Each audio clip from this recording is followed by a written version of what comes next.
น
้อม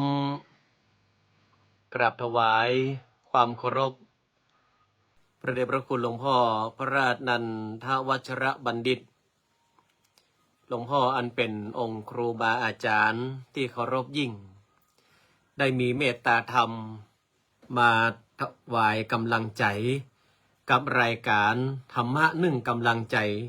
สไตล์ล้านนาในค่ำคืนนี้น้อมกราบถวายความเคารพในหลวงพ่อนะครับแล้วก็ ได้น้อมถวายความเสียใจกับพระเดชพระคุณหลวงพ่อที่ได้สูญเสียโยมแม่ไปซึ่งอยากจะไปร่วมบุญร่วมในการ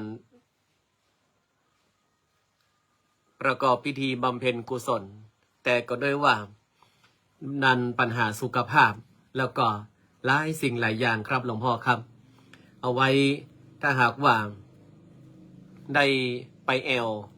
ได้มีโอกาสผ่านไปที่จังหวัดน่านก็จะเข้าไปกราบในร่มบารมีของพระเดชพระคุณหลวงพ่อกราบไว้สาครับหลวงพ่อพระครูสถิธุราธรอันนี้หลวงพ่อท่านสมนามสกุลท่านนะครับเด้อนามสกุลท่านเก่งกาจหลวงพ่อท่านเป็นพระนักพัฒนาหลวงพ่อท่านเป็นพระเหมือนพ่อดูแลลูกพระลูกเนนดูแลวัดวาอารามสุดยอดครับสมกับนามสกุลเก่งกาจแต่หลวงพ่อพระครูสถิธุราธรจากวัดสันขยอมอำเภอสันทรายจังหวัดเชียงใหม่ศรัทธาญาติโยมท่านสาธุชนทุกท่านวันนี้อาตมาภาพก็ ได้นำพระสงฆ์องค์สามเณรได้ไหว้พระสวดมนต์เย็นเรียบร้อยแล้วก็ได้มีการสวดพระอภิธรรมน้อมถวายเป็นพระราชกุศล แด่สมเด็จพระนางเจ้าสิริกิติ์พระบรมราชินีนาถพระบรมราชชนนีพันปีหลวงในประกอบพิธีทำบุญสัตมวาลวันสวรรคตครบ7 วันวันนี้เปิ้นก็มีการประกอบพิธีอยู่หลายอย่างอาตมาภาพเองตั้งแต่พระองค์ท่านเสด็จสวรรคตก็มีการไหว้พระสวดมนต์แล้วก็ได้สวดพระอภิธรรมถวายแด่พระองค์ท่านมาโดยตลอดด้วยความสำนึกในพระมหากรุณาธิคุณและอาตมาภาพก็เชื่อว่าศรัทธาญาติโยมนั้นเนี่ยก็มีความสำนึกในพระมหากรุณาธิคุณของพระองค์ท่านที่เราคุ้นเคยกันมาโดยตลอดเนาะ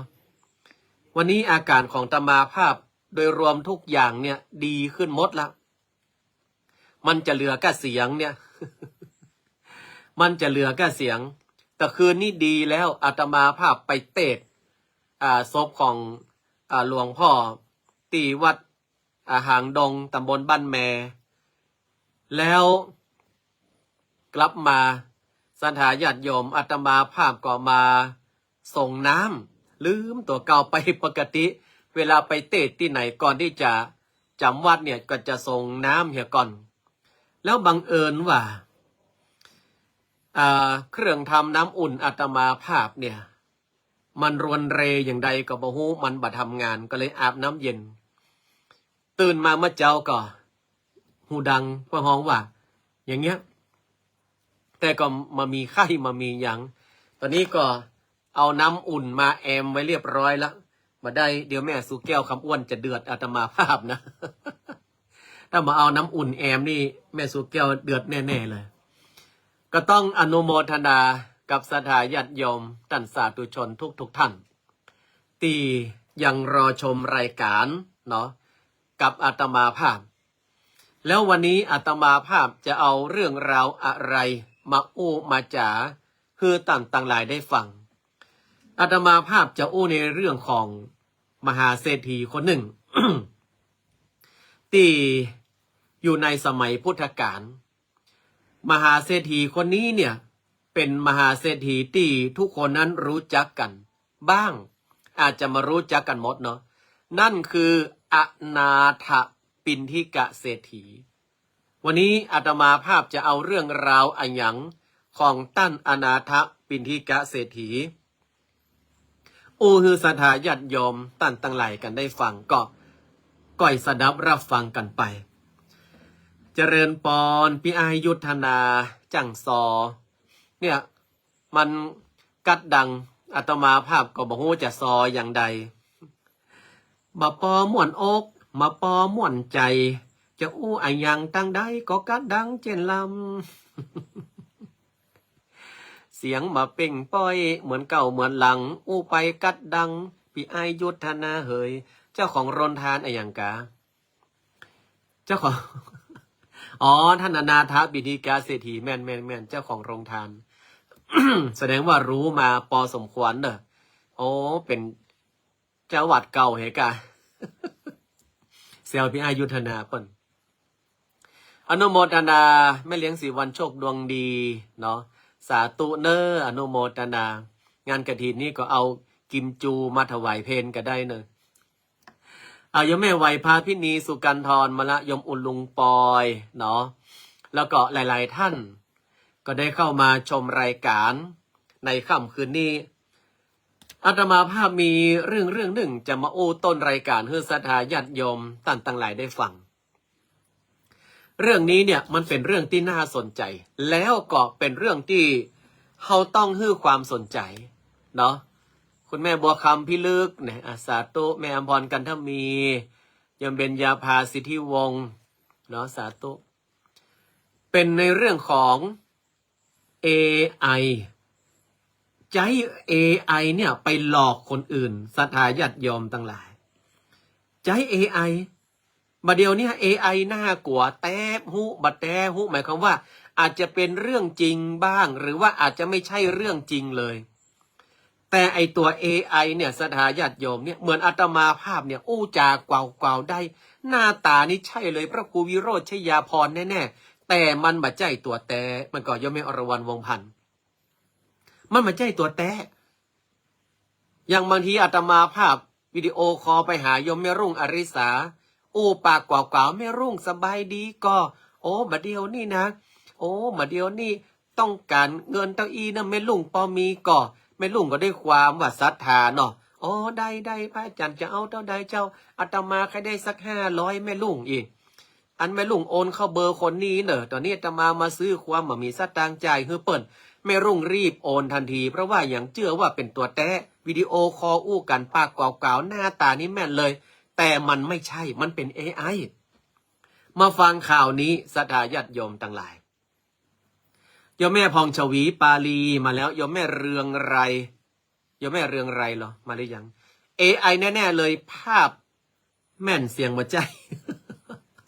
แม่นเนาะภาพแม่นเสียงมาใจแต่ถ้าซอได้แสดงว่า AI มาใจเด้อเนอะ AI ยังมาพัฒนาอยู่ในการซอเด้อ ภาพแม่นแต่เสียงมาใจนะเอามาฟังข่าวนี้ศรัทธาญาติโยมสาวสุดช็อกร่ร้องสายไหมต้องรอดช่วยหลังถูกมิจฉาชีพสร้าง AI เป็นตัวเก่าแล้วไปหลอกผู้เสียหายหลายๆคนนี้โดนมิจฉาชีพเอา AI มาจับแล้วไปหลอกผู้เสียหายฮือโอนสตังค์มาฮือจนมีผู้เสียหายลงเชื่อหลายๆอันนี้ต้องระวังให้ดีนะเมื่อวันพฤหัสที่30 ตุลาคมเวลา10 โมงศรัทธาญาติโยมกำลังวันเนี้ยที่ศูนย์ประสานงานเพจสายใหม่ต้องรอดได้มีผู้เรียกร้องขอความช่วยเหลือศรัทธาญาติโยมทั้งหลายว่าตัวเก่าเนี่ยเป็นอดีตแม่ค้าออนไลน์ก็คือออนไลน์ขายครัวเนี่ยนะเป็นอดีตแม่ค้าออนไลน์แต่ว่าบัดได้ออนไลน์แล้วโดนมิจฉาชีพเอารูปหน้าตาตัวเก่าเนี่ยไปสร้างเป็น AI แล้วเอาไปจุขายครัวจุขายของโดนหลอกไป500 กว่าคนปัดโตธัมโมสังโฆนะโมพุทธายะเหตุโดนหลอกไป500 กว่าคนต่อมาทีมงานข่าวเที่ยงวันศรัทธาญาติโยมได้ไปสัมภาษณ์นางสาวพิมพรหรือว่าน้องมิ้งอายุ32 ปีผู้เสียหายอันนี้ข่าวจาก3 plus New เนาะเปิ้นเอ่ยชื่อเขาต้องก็เอ่ยชื่อไปตามเปิ้นเป็นพนักงานบริษัทกล่าวว่าเมื่อวันที่6 ตุลาคม 2568เพื่อนเดียวกันเนี่ยตักมาว่าเธอเปลี่ยนชื่อ TikTok ก่อนเพราะมีคนบอกว่ามีเธอเนี่ยไปอู้ใน TikTok แล้วบอกชื่อว่าน้องเมย์เนี่ยแล้วก็ยังสร้างแอปพลิเคชันไลน์ชื่อว่านางสาวบุญญาพรไปจุปั้นนะบัดเดียวเนี่ยพิมพรเธอว่าใดอีหรอพิมพรก็บอกว่าโอ้มันมาใจฉันล่อฉันมาได้ใจชื่อเมฆฉันมาได้ใจชื่อบุญญาพรมันอย่างใดดังนั้นก็ได้เข้าไปพอเนาะก็ได้เข้าไปพอโดยฮื้อเพื่อนประจายเนี่ยตักเข้าไปตีเพจ TikTok ตีเพจที่มันแปลง AI เป็นพิมพรนี่นะแล้วก็ไปติดต่อผู้ที่แอบอ้างเนี่ยแล้วก็นัดปะแต่ว่าผู้ก่อเหตุบ่ายเบี่ยงว่าอยู่ที่ขอนแก่นบัดสะดวกต้องประกอบอาชีพขายของออนไลน์ก็ยังจุอยู่แล้วหลังจากนั้นตัวของผู้ก่อเหตุเนี่ยวิดีโอคอลปิกมาพิมพรสะดุ้งเลยเพราะว่าคนที่วิดีโอคอลมาหาเนี่ยหาเพื่อนประจายของพิมพรก็คือตัวพิมพรเองทั้งที่พิมพรก่อนนั่งทันกกงกเอาแล้วก็อู้จ๋าปากจ๋ากันโอ้เหมือนแตะเหมือนว่าแต่ว่ามันมาใจฉันเนอะพิมพรตัวแต่นั่งนี่กกงก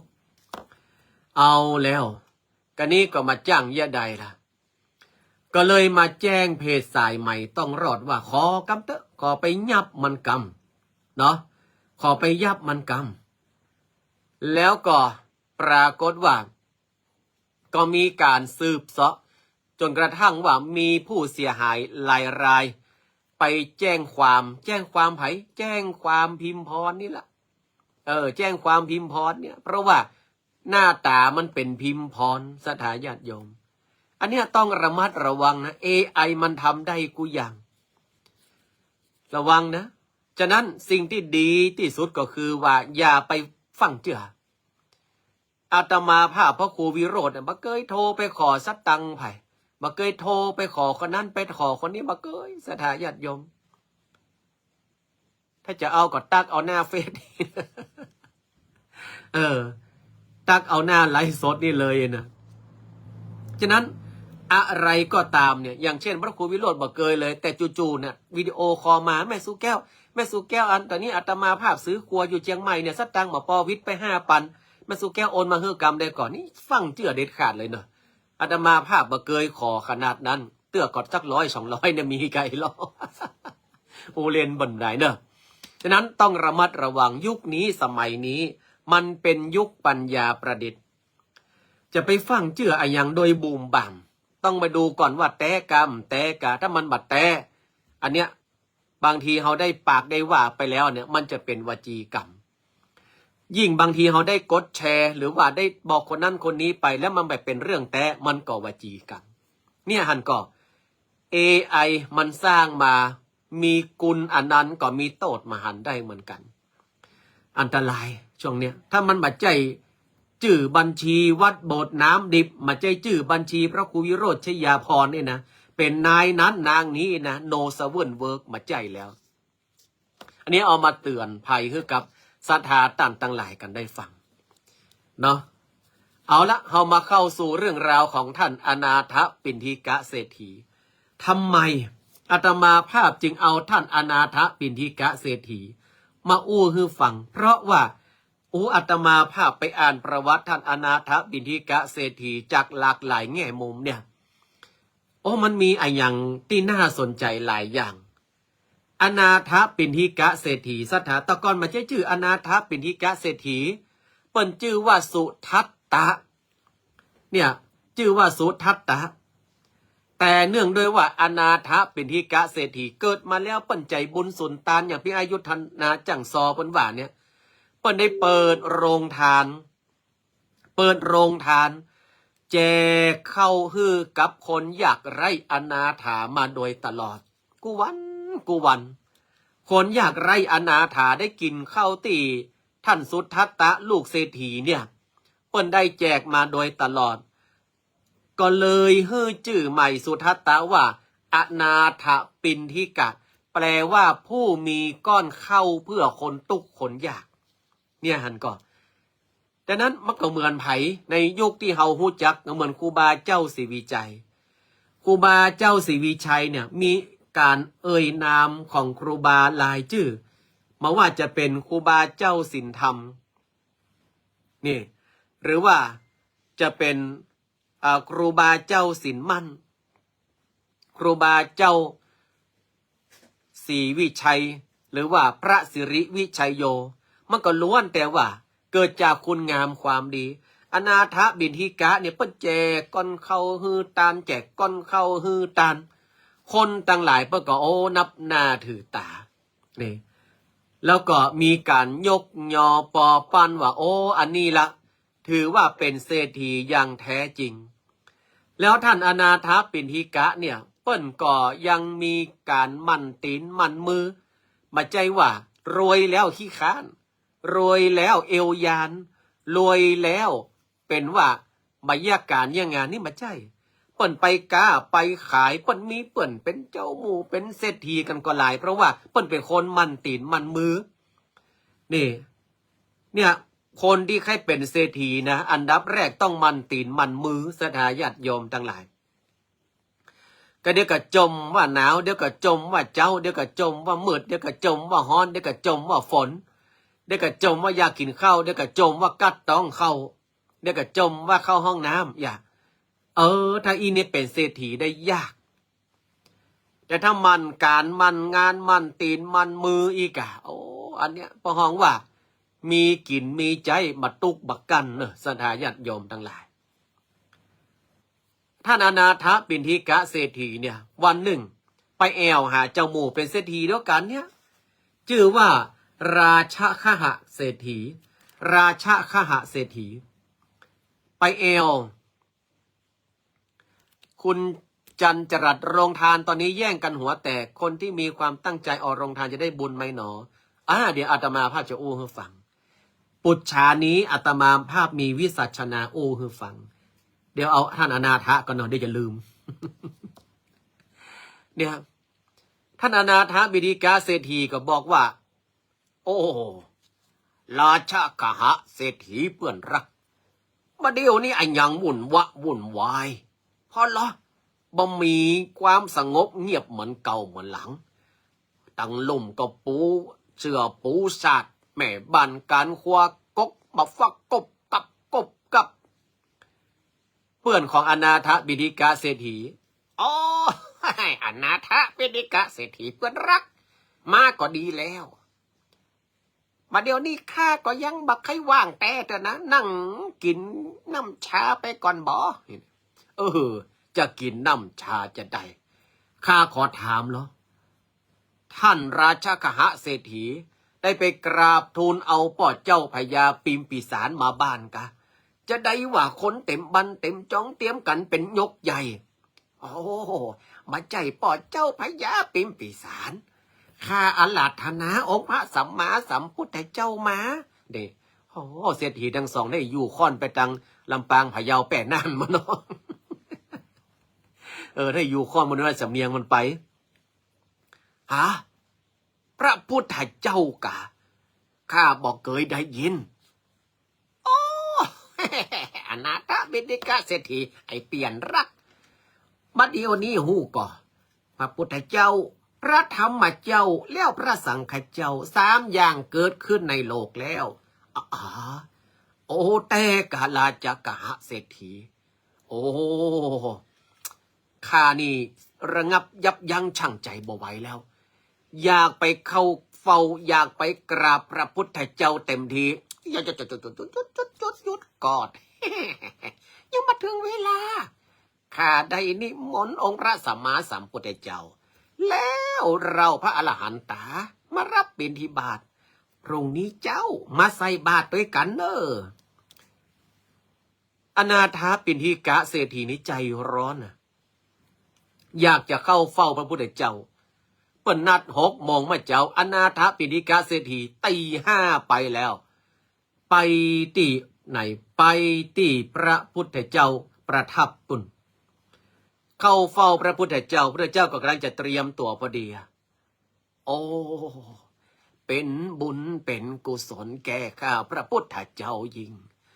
กราบโดยติดเต้า5 แห่งนี่อนาถบิณฑิกาเศรษฐีก็กราบพระเจ้าได้แสดงธรรมอนุบุพพิกถาและอริยสัจ 4คือฟังปึ้งได้ดวงตาหันธรรมเลยบรรลุโสดาบันเลยพุทธังสรณังกัจฉามิธัมมังสรณังกัจฉามิสังฆังสรณังกัจฉามิพระครูวิโรธกัดดังนี้ เนาะประกาศเป็นอุบาสกเอาพระรัตนตรัยเป็นสรณะตลอดชีวิตทันทีเลยศรัทธาญาติโยมทั้งหลายนี่อนาถบิณฑิกาเศรษฐีนี่มีความเคารพเลื่อมใสเป็นอย่างยิ่งพุทธเจ้าไปที่ไหนอนาถบิณฑิกาเศรษฐีต่อยไปฟังธรรมมดคุณลงสุภาพสืบสิริพูนชัยพุทธเจ้าไปดังลีอนาถบิณฑิกาเศรษฐีขึ้นรถลีไปถามเนาะจนกระทั่งว่าอนาถบิณฑิกาเศรษฐีเนี่ยเลื่อมใสสุดๆแล้วเข้าไปกราบข้าแด่พระองค์ผู้เจริญขอพระองค์ทรงโปรดกระหม่อมฉันสักครั้งอะไรหรือท่านอนาถบิณฑิกาเศรษฐีกะฟังเสียงก็เหลือสมบัติเมธินีก็ได้ข้าพระพุทธเจ้าขอทูลอาราธนาพระบรมศาสดาและเหล่าอรหันตาได้ไปประกาศศาสนาที่เมืองข้าพระพุทธเจ้าสาวัตถีเถอะพระพุทธเจ้าข้าพระพุทธเจ้าจะสร้างวัดถวายจะสร้างวัดเป็นตานพระเจ้าข้าขอมาโปรดกำเตอพระพุทธเจ้าได้หันความตั้งใจแน่วแน่ก็เลยบอกว่าได้กะท่านอนาถบิณฑิกาเศรษฐีอาตมาภาพพระพุทธเจ้าและเหล่าอรหันตสาวกทั้งปวงจะ รับนิมนต์กรรมของท่านเศรษฐีโปตตากหงายท่มเอาดีอกดีใจอนาถบิณฑิกาเศรษฐีฟังปิกมานะมาซ้อหาที่แปลงวัดสดาญาติโยมทั้งหลายโอ้เอาจะแปลงวัดตั้งใดดีพดไปวังเหนือปุ่นโอ้ไปถามพ่อเลี้ยงตังวังเหนือเนาะไปถามแม่เลี้ยงตังวังเหนือผมบอกว่ามีตี้ไปพดไปแถวเวียงป่าเป้าแถวแม่ไหวพระวินีก็ว่ามาอยู่LDพดมาสารปีแม่ชูแก้วก็มาขายอันน้ำมันเพิ่งมะนาวอยู่ละปูนเหียก็มาจ้างตั้งใดก็ไปหันตี้หนึ่งงามสถาญาติโยมทั้งหลายก็เลยไปถามว่าตี้นี่มันเป็นตี้ไผเป็นตี้ตั้งใดมีเจ้าของก่อเขาก็บอกว่าโอ้อันนั้นกะเป็นตี้ของเจ้าเชษอย่าเจ้าชายเชษตราชกุมารอย่ามันเอาไว้เป็นตี้พักผ่อน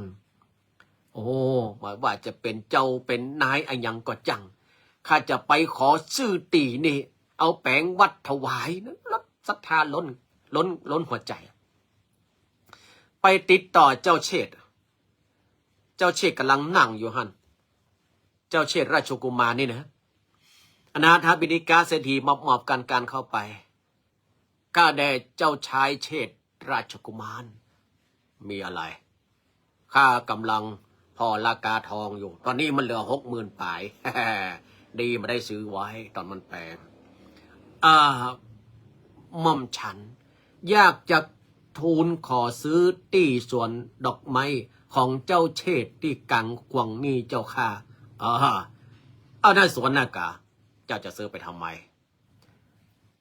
กระหม่อมฉันจะซื้อไปสร้างวัดถวายองค์พระเจ้าไปเจ้าค่ะ ที่มีปะเลอะคิดยังมาไปซ่อซื้อมาเอายะฉางที่ขายโลเจ้าเชษให้อยู่ดังจอมตองได้รอถ้าหากว่าเจ้าอยากได้จริงๆเจ้าเอาเงินเนี่ยปูให้เต็มส่วนข้าเลยถ้าเงินเต็มส่วนข้าเมื่อใดข้าจะขายให้สูมันแต่นะพระเจ้าข้าแต่นะกะ อนาถบิณฑิกาเศรษฐีเจ้าจะมีเงินมักแค่ไหนกันเชียวตีของข้ามาใจน้อยๆโอ้โหรับรองเหลือก็เกินกับกิโลดะเนออนาถบิณฑิกะเศรษฐีเนี่ยมันมาใจคนเลาะแหละนะตั้งอยู่ในความศรัทธาคนเงินลูกบ้านตัวเก่ามาแหละคนเงินลูกบ้านตัวเก่ามาปะโตไก่มาตังม่อนพญานาคราชอาจฝาดมาตังเจียงใหม่แล้วก็เข้ามาใกล้วัดโบสถ์ชดออกไปทางอื่นเนี่ย เอาไปปู่ตีส่วนของเจ้าเชษโปดโถใจเงินถึง27 โกฏสถาญาติโยมทั้งหลายมีคนหล่นไปบอกเจ้าเชษเจ้าเชษพระเจ้าข้ายังแฮมอข้ากำลังดูข่าวแหล่เละนี่นะเจ้าเชษทันสมัยตอนนี้อนาถบิณฑิกะเศรษฐี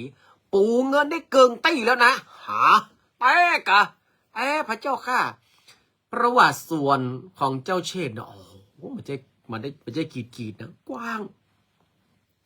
เจ้าเชษไปหันเนี่ยเศรษฐอนาถบิณฑิกะเศรษฐีกำลังปูเงินเสี่ยงไป27 โกฏแล้วอนาถบิณฑิกะเศรษฐีก็บอกเจ้าเชษว่าเจ้าชายเชษฐราชกุมารแฮมน้อยเดียวก็จะเต็มแล้วอดใจเอาเตอะพระเจ้าค่ะอนาถบิณฑิกะเศรษฐีเจ้าศรัทธาขนาดนี้เลยกะศรัทธาเป็นอย่างยิ่งด้วยหัวใจอินไมฮาร์ดนี่โลเอาอย่างอี้ก็แล้วกันข้าหันแต่ความศรัทธาของเจ้าแฮมเกิงหนึ่งข้าห่วมทำบุญกับเจ้าแต่ต้องใจจื่อข้าเป็นจื่อวัดเนอได้กะอนุโมทนาบุญก็เลยได้ชื่อว่าวัดเชตวันหรือว่าเชตวนารามวัดพระเชตวันนั่นเองศรัทธาญาติโยมทั้งหลายก็ได้กินได้ตานจะลองกันเป็นที่อึกหนาแต่ว่าอนาถบิณฑิกะเศรษฐีก็ใจสตังไปนักเนาะทรัพย์สมบัติก็ร่อยหล่อลงไปก็พอมีกินเนี่ยแต่ว่าบ่ได้ออกโรงทานเหมือนแต่ก่อนแล้ว ถึงจะมีก็ใจเข้าหัวเปลี่ยนเข้าอย่างก็มาล่ำเหมือนตะกอนไอ้หมูตกอยากอนาถาก็หันเปิ้นแจกของกินมาล่ำแล้วก็ไปเชาะกินที่อื่นเหียอีกทีนี้ก็หนังวองดีดปากมันเนาะอนาถบิณฑิกาเศรษฐีก็บอกว่าไม่เป็นไรอันนั้นเป็นเรื่องของเขาแต่เราดีใจเราก็มาได้ว่าจะยากจนข้นแค้นถึงขนาดบ่มีกินทุกคนมีกินหมดแต่เราหม่อมได้มีแจกแค่นั้นเองแต่เราสบายใจแล้วนี่ในขณะนั้นเทวดาตนหนึ่งอยู่ที่ซุ้มประตูเฮือนของอนาถบิณฑิกาเศรษฐีเปิงใจแต่ก่อนกูเป็นเทวดาของคนมีเงินบัดเดี๋ยวนี้กูจะเป็นเทวดาตุกเทวดาอยากตัวนี่ก็ย้อนเอาไปตานเหเสียงนะกะก็เลยหันอนาถบิณฑิกาเศรษฐีเตียวมาใกล้ซุ้มประตูก็เลยออกมาแล้ววาบวาบวาบปิ้งโอ้อันนี้ท่านเป็นไผแล้วอันละอันนี้FCเมียงแปะบุกันเด้อวีรยุทธก้อยทงท่านเป็นไผเป็นไผตังใดลูกไหนมาดีแป๊บแป้งเฮาเป็นเทวดาอยู่ซุ้มประตูดีโอ้เทวดาก็เป็นวัดเฮานั้นเอ็นดูอนาถบิณฑิกาเศรษฐีเจ้าเนี่ยเฮาเป็นได้ทุกยากลำบากย้อนเอาไปตานตุตานพุทธเจ้าเหี่ยหมดมันไปดีจะได้จะไปตานแหมเนอโอ้มันมาใจหน้าตีคนอื่นมีปะเลอะจะไปตานอย่างล่ำเหลือโอ้ท่านเทวดาเฮาตานเนี่ยเรารู้กะการลดความตระหนี่ทีเหนียวเฮาก็รู้กะเฮาก็มาใจว่าตานจนเสี่ยงเฮือนเสี่ยงตีเมื่อใดให้นาป่าตานของเฮาก็ยังมีนักอยู่เพียงแต่ว่าเฮามีทรัพย์สมบัติน้อยลงก็แค่นั้นของเหล่านี้ถ้าเฮารู้จักรู้จักเก็บรู้จักใจจ่ายมันก็จะมีอย่างเก่ากว่าจะรวยข้าเทวดาก็พร้อมเหลือเก่ากะบ่เอามันต้องกินมันต้องตานแล้วทุเจ้าหมู่นี้นะมันถึงมาจุกอยู่หน้าเนี่ยสักวันข้าจะจุกแม่ครบตู้เทวดานี่ก็บ่ดีแต่มาดีว่าอนาถบิณฑิกาเศรษฐีได้ยินดังนั้นบอกว่าท่านเทวดาถ้าเกิดอย่างท่านนี่นะแม้แต่ซุ้มประตูข้าก็บ่ฮื้ออยู่เนอะไปลูกตังใดมาไปตังนั้นเลยหาไล่ข้าบ่เทวดาจิตใจอกุศลอย่างท่านข้ามาต้องการเอาไปเลยแล้วข้าจะไปอยู่ที่ไหนข้าจะไปอยู่ร้านแม่อรวรรณดอนญาติอาหารตามสั่งดีก้าโอ้ข้าวผัดก็ลำป่าปิ้งก็ลำวันนั้นแม่อรวรรณเปิ้นถวายธรรมาภาคก็มาอุ่นมาเจ้าเอามาถวายพระถวายเนร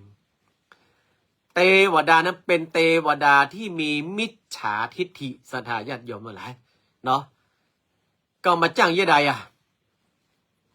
เมื่อเปิ้นไล่ออกแล้วก็เป็นละเฮเววนเป็นละเฮเววน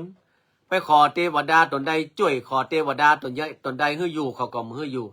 สุดท้ายก็ไปหาท้าวสักกะเทวราชท้าวสักกะเทวราชบอกว่าทรัพย์80 กฏอนาถบิณฑิกาเศรษฐีน้ำปัดหายไปพวกเอาปิกมาฮื้อมันไปแล้วมันตึงจะโยกโตทื่อเทวดาก็ไปซ้อมาจนได้เอามาคืนให้อนาถบิณฑิกาเศรษฐีอนาถบิณฑิกาเศรษฐีก็ปาไปไหนปาไปเข้าเฝ้าพระเจ้าเป็นเข้าเฝ้าพระเจ้าพระเจ้าก็บอกว่าการให้ที่ดีที่สุดก็คือการให้อภัยอนาถบิณฑิกาเศรษฐีบอกว่าหม่อมฉันไม่ได้โคดเทวดาแต่หม่อมฉันอยากจะสั่งสอนเทวดาว่าอย่ามีมิจฉาทิฐิทำบุญสุนทานเนี่ยมันเกิดมาจากเจตนาเทวดาอาจจะบ่ฮู้แต่เจ้าก็เป็นยังก็ฮื้ออภัยเทวดาฮื้อปีกมาอยู่อย่างเก่าอย่างหลังรู้เทวดาดีใจมันต้องละเหไปเล่หล่อนแล้วอุ้ยใจดีได้ปีกมาแล้วบ่อยตั้งนั่นมานะก็อนุโมทนาบุญของอนาถบิณฑิกาเศรษฐีอนาถบิณฑิกาเศรษฐีได้ทรัพย์สมบัติมาอันนี้พวกก็เอาก้าเอาขายเอากินเอาตานแจกโรงทานเหมือนเดิมจนเสี่ยงอายุไขของเปิ้นปุ่นนะเนี่ยศรัทธาญาติโยมทั้งหลายเปิ้นเลยบอกว่าคนเราเนี่ยขอให้ทำอย่างทำด้วยใจทำอย่างทำแต่ถ้าเราทำอะไรด้วยใจทำอะไรนิดแต่เนี่ยนะมันตึงสำเร็จประการหนึ่ง แล้วบุญอานิสงส์มันจึงเกิดประการที่สองเนี่ยอาตมาภาพเนี่ยมันจะยกตัวเก่านะถ้าจะยกคนอื่นก็จะหาว่าอันนี้ไปยกยอเปิ้นเห็นไหมอาตมาภาพปาสัทธาเนี่ยอุโบสถนี่แปลง7 วัน7 วันว่ะ อันนี้ก็ค่อยโวยแล้วนะท่าหมอแปลง7 เดือนนะบูรณะตั้งหลังนะ7 เดือนวันที่5นี่จะยกยอดชัดจะยกจ่อฟ้าวันที่5นี่จะแห่อัญเชิญสารูปเหมือนหลวงปู่ครูบาเจ้าอภิใจยเข้าปีเข้าวัดแบบล้านนาเนอะพี่ไอตูเนอะจะมีการหามรูปเหมือนครูบาเจ้าศรีวิครูบาเจ้าอภิชัยเข้าปีเข้ามาในบริเวณวัดเวทอุโบสถเวทเอาวิหารซ้ำรอบกองมองเซิงแห่เข้ามาเรียบร้อยแล้วอาราธนาขึ้นประดิษฐานไว้บนวิหารปีกมาอาตมาภาพก็จะปาสถาญาติโยมยกยอดชัดยกจ่อฟ้าเรียบร้อยแล้วอาตมาภาพแปลงพระเจ้านั่งโขงอาราธนาพระเจ้าเก่าที่อยู่ในอุโบสถเนี่ยออกมานั่งในซุ้มประตูโขงเพื่อให้ศรัทธาได้ไหวได้สาแล้วพื้นที่ซุ้มประตูโขงที่พระเจ้าจะนั่งเนี่ยอาตมาภาพทำหลุมไว้ให้ศรัทธาญาติโยมมาเขียนวันเดือนปีเกิดตัวเก่าใส่แผ่นแล้วเอาไปจอมใต้ฐานพระเมื่อได้เลิกได้เวลาตุเจ้าชยันโตแล้วบอกอาตมาภาพก็จะราธนาพระเจ้านั่งทับเนี่ยเป็นพระเจ้ากำดวงไปเลยเนี่ยโอกาสดีมีแค่ครั้งเดียวแล้วก็จะมายกพระเจ้าออกแถมแล้วจะมายกพระเจ้าออกแถมแล้วบอกว่ากี่สิบกี่ร้อยปีก็บอกว่าเนาะฉะนั้นวันที่5 พฤศจิกาศรัทธาญาติโยมมาเจ้าเนอะพี่ไอตูเนอะเด้อมาบอกว่าบังคับ โยมนัทพลคุณโยมอามอันนี้ก็เจ้าเปิ้นทำบุญจัดดีเนอะสาธุวันที่5ศรัทธาญาติโยม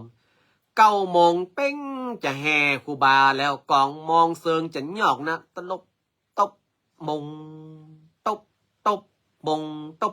บมงตุ่มมงเนี่ยแห่เข้ามาแล้วกองชิงมองชิงมองชิงมองก็เข้ามาแล้ว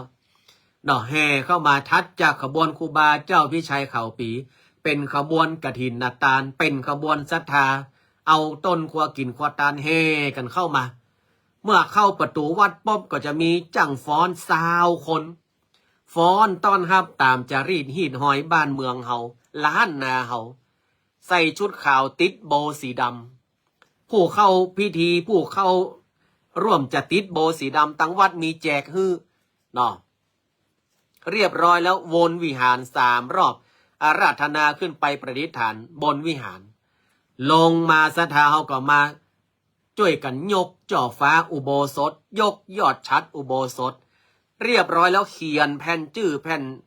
ดวงตัวเก่าจอมอยู่ในพื้นฐานพระเจ้าเนี่ยเมื่อเอาจอมที่พื้นฐานพระเจ้าอาตมาภาพเอาพระเจ้าเขานั่งดวงแล้วเป็นพระเจ้ากำดวงนั่งคงแล้วตัวเจ้าชยันโตแล้วในขณะที่เอาพระเจ้าลงนี่นะศรัทธาญาติโยมทั้งหลายในขณะที่เอาพระเจ้าลงเนี่ยอาตมาภาพจะมีเสียงหลวงพ่อลือสีลิงดำอิติมันโตจุติมันโตวันนะมันโตเนี่ยเป็นบทมหาสมัยเปล่าประกาศให้อินตาพญาพรหมได้รับทราบว่าพระเจ้านี้นั่งดวงศรัทธาญาติโยมทั้งหลายเนอะ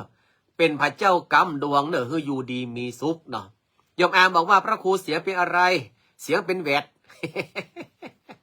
มันหายจากแวดแล้วมันยังไม่หายสักทีเนี่ยจากวัดนี่จะกลายเป็นผ้ากันนะมาเดียวเนี่ยเรียบร้อยแล้วบอกขึ้นไปตาลกฐินศรัทธาญาติโยมทั้งหลายตาลกฐินแล้วลงมากินโรงทานเนี่ยใครจะเอาโรงทานมาก็ได้นะแม่สุแก้วคำอ้วนว่าจะเอาซาลาเปามา100 แก่นก่อนศรัทธามากินเตอะซาลาเปาลำที่สุดแล้วซาลาเปาแม่สุแก้วคำอ้วนเนี่ยเวลามากินแล้วพกยาธาตุน้ำแดงมาตัว เซลเพิ่งมาได้เนอะโรงทานมากินโรงทานแล้วไปไหนต่อมาต้องไปไหนนั่งฟังซอคณะจันติบจอมตองจันติบผ่องพันคำอันคันคำเนาะไปจนถึงแมลงปะมากองแมลงป๊อบแล้วซอแล้วก็ฟังเตดต่ออานิสงส์ประทีปโกมไฟจิประทีป4 สายปูจาตามหิดตามหอยประเพณียี่เป่ง5 พฤศจิกาบุญใหญ่ทุกบุญจะรวมอยู่ที่วัดโบสถ์น้ำดิบ อาราธนาสารูปเหมือนหลวงปู่ครูบาเจ้าอภิชัยข่าวปี ซึ่งเหมือนที่สุดสดาญาติโยมทั้งหลายมาพอเตอะสั่งมาจากลงลอเรซินจากจังหวัดนครปฐมเป็นไอตู่แค่หันเหมารถกันมาตันละกา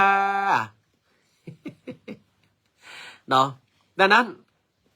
กฐินนาตาในปีนี้อาตมาภาพจะเอาติดไฟฟ้าในอุโบสถประเดี๋ยวนี้อุโบสถมามีไฟฟ้าสักหลอดสถาญาติโยมทั้งหลาย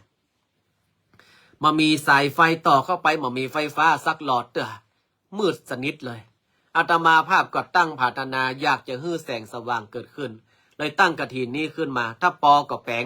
มาปอก็หาเจ้าภาพต่อเนาะเพราะว่าศาลานี่มันได้รอเนาะดังนั้นก็วันที่5 พฤศจิกายนเนอะคุณโยมลาวันเนี่ยถ้ามีโอกาสได้ปิกมาบ้านมาจองได้มัดหลับปูนมาแวะเข้ามาเขียนเพียนจื่อแผ่นดวงเข้าใส่ที่ปืนฐานพระเจ้า